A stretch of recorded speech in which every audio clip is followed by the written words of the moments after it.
Okay, students, are you able to see the screen? Yes, ma'am. Yes, ma'am. Okay, if you have any problem regarding any previous topic, you can ask me. No, ma'am. Ma'am ये mode Mode of of प्रोमल्गेशन की 9th line है although okay. Ma'am ये 9th line Although India's constitution was formally created by a constituent assembly between December 1946 and November 1949, it drew upon a long history of the nationalist movement that had a remarkably ability to take along different sections of Indian society together. ये वाली line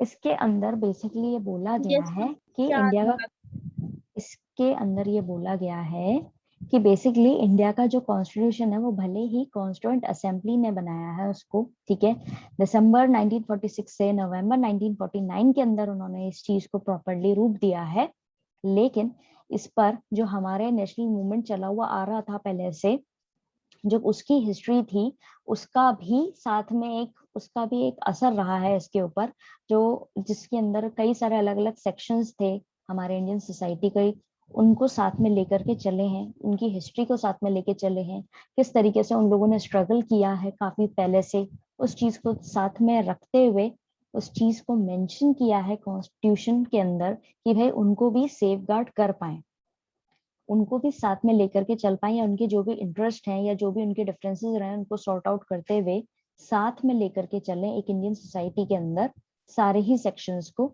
ये चीज जो है वो भी एक remarkable तरीके से उन्होंने करी है। अब समझ में आया? आगे का भी बढ़ा दूं उसके। The Constitution drew enormous legitimacy from the fact that it was drawn upon by the people who enjoyed immense public credibility, who had the capacity to negotiate and command the respect of a wide cross-section of the society, who were able to convince the people that the Constitution was not an instrument for the aggrandizement of their personal power. अब यहाँ basically ये बोला गया है कि जो constitution है उसके अंदर प्रॉपरली उन्होंने प्रॉपर लेजिटिमेसी यानी कि प्रॉपर एनॉर्मस बहुत बड़ी वैलिडेशन जो था उनका कि भाई अलग अलग सेक्शन जो हैं जो एंजॉय कर रहे हैं यहाँ पे पब्लिक क्रेडिबिलिटी को, यानी कि पब्लिक के तौर पे उस चीज को एंजॉय कर रहे हैं, इनके साथ में जो कैपेसिटी है नेगोशिएट करने की, मोल भाव करने की, उसको साथ में लेकर के चलना, फिर उनको कमांड देना इस तरीके से कि भाई आपको प्रॉपर सारे समाज के लोगों को रिस्पेक्ट करना पड़ेगा। ये सारे फैक्ट्स जो हैं ये लोगों के द्वारा ही दिए गए थे, ठीक है, उसके अंदर इंक्लूडेड थे, कॉन्स्टिट्यूशन के अंदर इंक्लूड थे कि कैसे हमें हमारे कॉन्स्टिट्यूशन को सबके ऊपर लगाना है, ठीक है, सबको इस बड़े से फ्रेमवर्क के अंदर लेकर के चलना है। साथ ही साथ अब ये एक्सप्लेन कर रहे हैं कि कैसे इन लोगों ने लोगों से डिमांड करी थी जो अलग अलग एज इन कि लोग बाग इनकी बात को सुने, वो एंजॉय भी करें, रिस्पॉन्सिबिलिटी भी निभाएं और रूल्स और रेगुलेशंस भी माने। तो वो एक अलग तरह की एबिलिटी है हमारे कॉन्स्टिट्यूशन के अंदर, उसको दिखाया गया है यहाँ पे।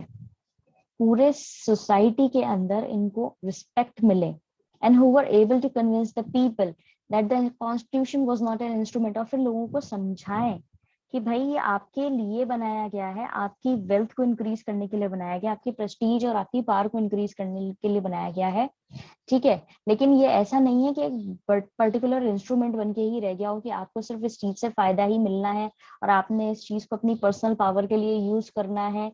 उनको कन्विंस करना था, जो करा भी गया और आज तक करते हुए आए हैं, कि बेसिकली आपको इम्प्रूवमेंट और ग्रोथ तो आपकी पूरी प्रोवाइड कराएगा। It will give you opportunities, enormous amount of opportunities to improve yourself, to improve your wealth, improve your power, improve your every sector, but in a certain limit। आपको इसको एक rules regulations को follow करते हुए ही चलना है। ये खाली एक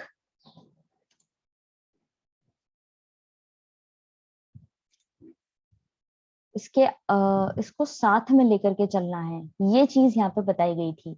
The final document reflected the broad national consensus at the time. और फाइनल जो डॉक्यूमेंट बन के आया था उसके अंदर आम जो जनता की राय थी वो झलक मिल रही थी उस चीज की, हाँ, कि सब लोग एग्री कर रहे हैं।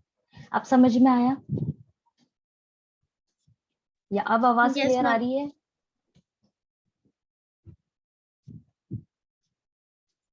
साहिल आवाज क्लियर आ रही है? Yes, ma'am. अभी आ रही है ma'am. Okay. Some countries have subjected their constitution to a full-fledged referendum where all the people vote on the desirability of the constitution. अब बाकी देशों की बात की जाए तो वो बेसिकली कॉन्स्टिट्यूशन जो है उनका किस तरीके से फुल फ्लेज रेफरेंडम पे बेस्ड है, यानी कि पूरा वोट बेस्ड है, ठीक है, जहाँ पे सारे लोग जो हैं किस तरीके से अपने कॉन्स्टिट्यूशन के प्रति वो चाहते हैं, कितने वो इच्छुक हैं, कितने नहीं हैं, उस चीज को दर्शाते हुए उनका वोटिंग वगैरह करवाई जाती है। बाकी देशों का है। अब यहाँ तक हमने पढ़ लिया था, इसके आगे का हमें कंटिन्यू करना है। The Indian constitution was never subjected to such a referendum. अब जो भारत का संविधान है वो कभी भी इस चीज को लेकर के नहीं चला है, रेफरेंडम वाली चीज को लेके नहीं चला है।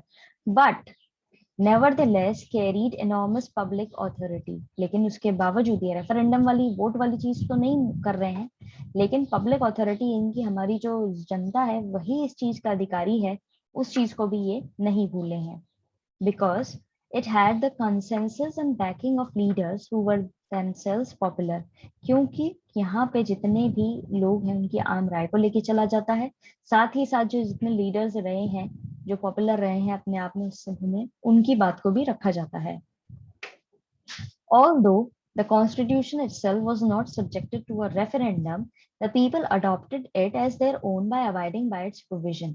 भले ही यहाँ पे कॉन्स्टिट्यूशन किसी रेफरेंडम को फॉलो करते हुए नहीं चलता, लेकिन यहाँ के जो लोग बाग हैं उन्होंने इस चीज को इस तरीके से अब अडॉप्ट किया है, इस कॉन्स्टिट्यूशन को इतने अच्छे तरीके से अडॉप्ट किया है कि वो इसके अंदर जरूरत आने पर अपने हिसाब से प्रोविजंस को अबाइड करते हैं, अपने हिसाब से मानते हैं, ठीक है, और साथ साथ अमेंडमेंट वाली जो चीज है वो भी करते हैं। अब वो आगे जाकर क्या पढ़ोगे कि कॉन्स्टिट्यूशन जो है उसे एज अ लिविंग डॉक्यूमेंट क्यों बोला जाता है, हमारे देश के जो संविधान है वो वाली चीज आप आगे आकर के आपको समझ में आएगी। ये जो लाइन है कि कैसे यहाँ के प्रोविजंस जो हैं वो इम्प्रूव किए जाते हैं टाइम टू टाइम, वो चीज आप समझोगे। Therefore, the authority of the people who enact the constitution helps determine in part its prospect for success। इसीलिए यहाँ पे जो लोगों का अधिकार है हमारे संविधान के ऊपर, वही आगे जाकर के दिखाता है कि किस तरीके से ये इतना सक्सेसफुली इम्प्लीमेंट हुआ है और ये कितने अच्छे तरीके से डिटरमाइंड तरीके से चला है। समझ में आया? किसी को कोई दिक्कत? No, ma'am. No, No, ma'am. ma'am. Okay, अब है the substantive provisions of a constitution।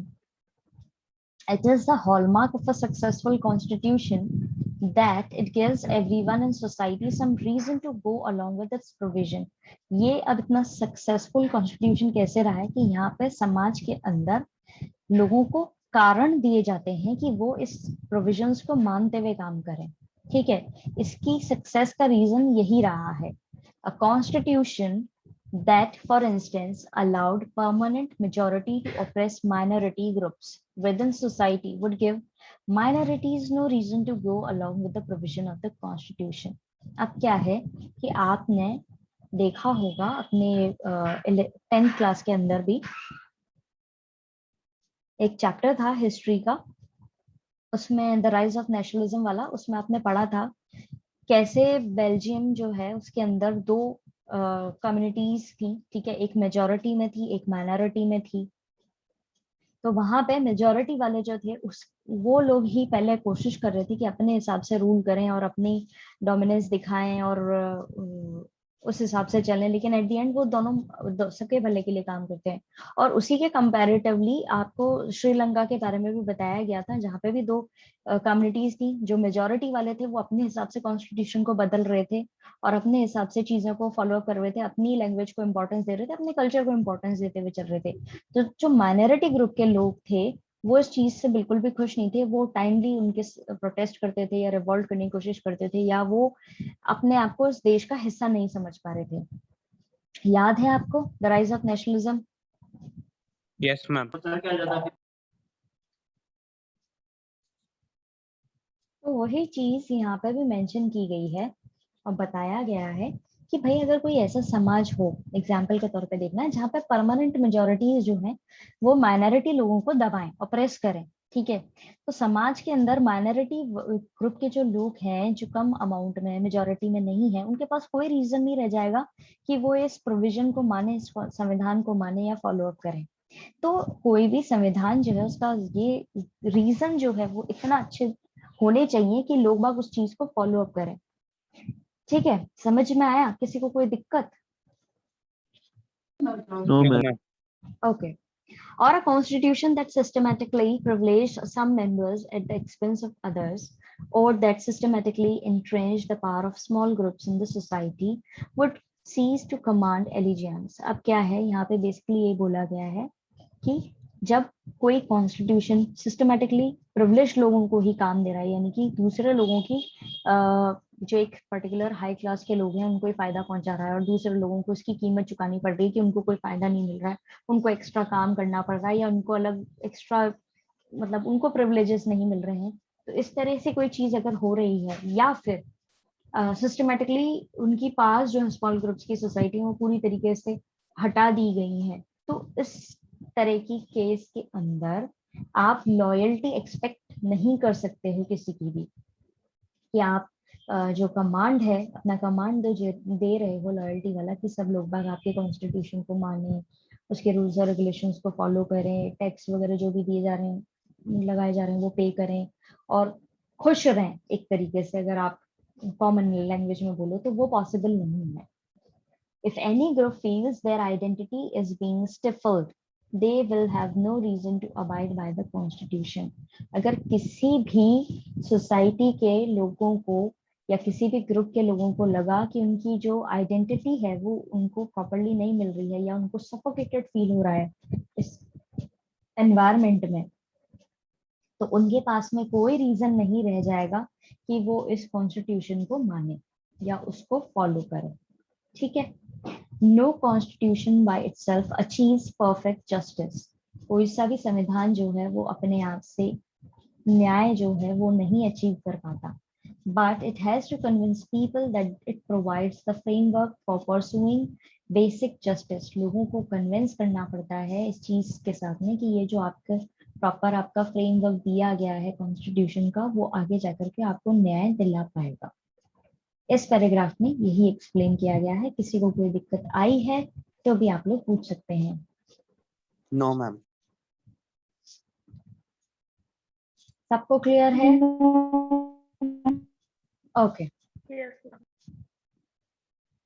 Do this thought experiment. Ask yourself this question: what would be the content of some basic rules in society such that they give everyone a reason to go along with them? अब अपने आप से एक experiment करना है, या आपको अपने आप से क्वेश्चन पूछना है कि कौन सा बेसिक रूल्स जो है समाज के अंदर लगाने चाहिए जिस पे सब अग्री करें। The more a constitution preserves the freedom, the equality of all its members, the more likely to be succeeded. जितना कॉन्स्टिट्यूशन सबके फ्रीडम को प्रिजर्व करके चलेगा, जितनी वो इक्वालिटी सारे लोगों के बीच में लोगों को इक्वली ट्रीट करेगा, उतना ही चांसेस उसके ज्यादा रहते हैं कि वो सक्सेसफुल रहेगा। Does the Indian Constitution, broadly speaking, gives everyone a reason to go along with its broad outline? क्या जो इंडिया का संविधान है, क्या वो सबको रीजन दे रहा है कि इसके साथ में प्रॉपर इस चीज को फॉलो अप करते हुए चलें सारे लोग? After studying this book, one should be able to answer this question in the affirmative. इस बुक को पढ़ने के बाद में इस तरह के सवालों के जवाब आप पॉजिटिव तरीके से दे पाएंगे। अब है balanced institutional design. Constitutions are often subverted not by the people but by small groups who wish to enhance their own power. अब कॉन्स्टिट्यूशन जो है वो बेसिकली क्या कर रहा है, अक्सर इस तरह की चीजें जो है वो अंडरमाइन करता है लोगों की अथॉरिटी जो है, बेसिकली जो पहले से स्टैब्लिश्ड सिस्टम है उसको थोड़ा सा अपने कंट्रोल में लेकर के और उस हिसाब से फॉलो अप करता है। ठीक है, जैसे कुछ स्मॉल ग्रुप्स हैं वो कोशिश कर रहे हैं कि अपनी पावर्स को वो बढ़ा पाए, या कुछ लोग जो है वो अपनी पावर को इम्प्रूव कर पाए, ग्रो कर पाए, ठीक है, ग्रो एज इन अपनी पावर को बढ़ा पाए, कंट्रोल कर पाए, उन चीजों की ये चीज, उन लोगों की ये पावर्स जो है वो अंडरमाइन करता है, बेसिकली उसको रोकता है।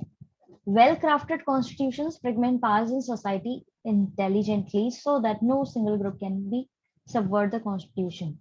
सारे अच्छे तरीके से बना हुआ कॉन्स्टिट्यूशन जो है वो पावर्स को इस तरीके से बांटता है समाज के अंदर कि किसी एक पर्टिकुलर ग्रुप को कॉन्स्टिट्यूशन को कंट्रोल करने की पावर ना मिल पाए, ठीक है। डिसेंट्रलाइजेशन ऑफ पावर जो हम चीज समझते हैं वो ही कहीं ना कहीं आपको आगे जानने को मिलेगी। One way of such intelligent designing of a constitution is to ensure that no single institution requires monopoly of power. अब एक अच्छी चीज जो है इंटेलिजेंट डिजाइन जो है किसी भी संविधान का वो ये है कि किसी भी एक पर्टिकुलर इंस्टीट्यूशन को मोनोपोली नहीं मिले, यानी कि एक ही इंस्टीट्यूशन को सारी पावर्स नहीं मिल जाए। अब आपको पता है कि हमारे यहाँ पे 3 ऑर्गन्स होते हैं। Can you name them? क्या आप बता सकते हैं कि कौन से ऑर्गन्स होते हैं गवर्नमेंट के? Legislative, executive, judiciary. Very good. तो ये तीनों ही जो हैं आपने अभी तक पढ़ा होगा कि किस तरीके से लेजिस्लेटिव, एग्जीक्यूटिव और जुडिशरी जो है इस तरीके से काम करते हैं कि कोई किसी के ऊपर अपना हक नहीं जमा सकता, लेकिन कोई किसी के काम में इंटरफेयर नहीं करेगा, लेकिन वो चेक जरूर करेगा कि दूसरा जो ऑर्गन है वो ढंग से काम कर रहा है या नहीं कर रहा है, ठीक है। एक कानून बना रहा है, एक कानून को इम्प्लीमेंट करा रहा है, और तीसरा जो है वो ये चेक कर रहा है कि कानून ढंग से फॉलो हो रहा है या नहीं हो रहा है। तो तीनों ही एक दूसरे के ऊपर चेक रखते हैं। तो यहाँ पे क्या हुआ है, किसी एक पर्टिकुलर ऑर्गन को हमने ज्यादा पावर नहीं दी है कि वो अपनी इंजॉय करे पावर, दूसरे लोगों को, दूसरे ऑर्गन्स जो उनको अंडरमाइन करे या उनको सबवर्ट करे या दबाए उनको, ठीक है, उनके ऊपर डोमिनेट करे, ऐसी चीज नहीं है, वही यहाँ पे बताई गई है। This is often done by fragmenting power across different institutions. Fragmenting power का मतलब वही है decentralization of powers, कि सबको powers जो है वो बांट दी जाए, एक किसी पर्टिकुलर इंस्टीट्यूशन के पास में पावर नहीं हो। इंडियन कॉन्स्टिट्यूशन जो है वो बहुत ही अच्छा एग्जाम्पल है इसका। The Indian constitution for example horizontally fragments power across different institutions like the legislature, executive and judiciary, and even independent statutory bodies like the election commission.